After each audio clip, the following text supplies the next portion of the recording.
Apple is building town squares now because somebody has to. At Tuesday's Apple event in Cupertino, California, Apple retail chief Angela Ahrendts revealed that the Apple Store has gone the way of the headphone jack.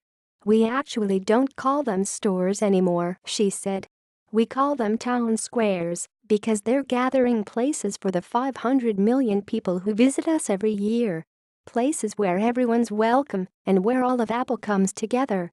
Apple's other language strives toward the claim, with plazas and forums to complement the sale of the new $1,000 iPhone X. "We're going to open Apple Town Squares in cities around the world. A store is not a town square. A store belongs to a company that wants your money, a town square to a government that serves you."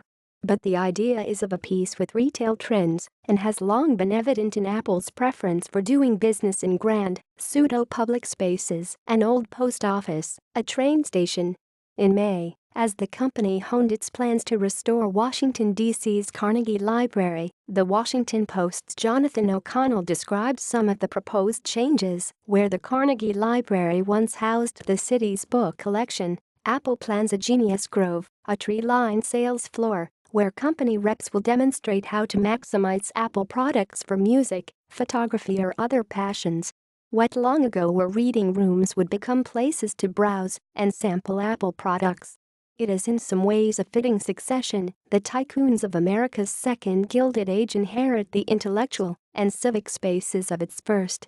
When Amazon CEO Jeff Bezos bought The Washington Post in 2013, The Atlantic's James Fallows wrote, "Let us hope that this is what the sales signifies, the beginning of a phase in which this Gilded Age's major beneficiaries reinvest in the infrastructure of our public intelligence."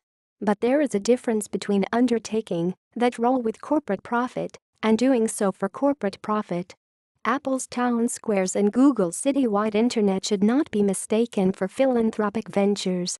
That Apple is repurposing the district's old Carnegie Library does not make the comparison more flattering for the company. City Lab's Kristen Capps has forcefully argued that one of the city's most important cultural assets deserves a more genuine public role.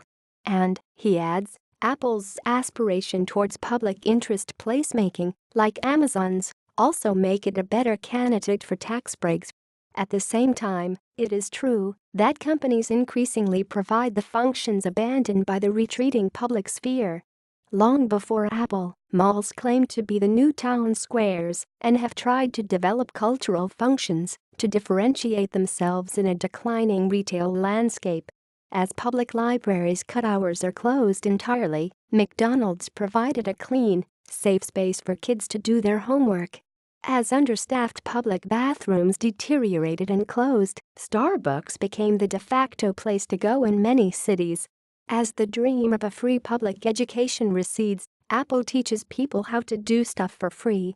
It's easy to be grateful. If we didn't have a Starbucks bathroom, where would we pee? If we didn't have an Apple Plaza, where would we sit? On the other hand, if we had not designed a society so friendly to the interests of corporations and their executives, we might still be able to provide those things ourselves.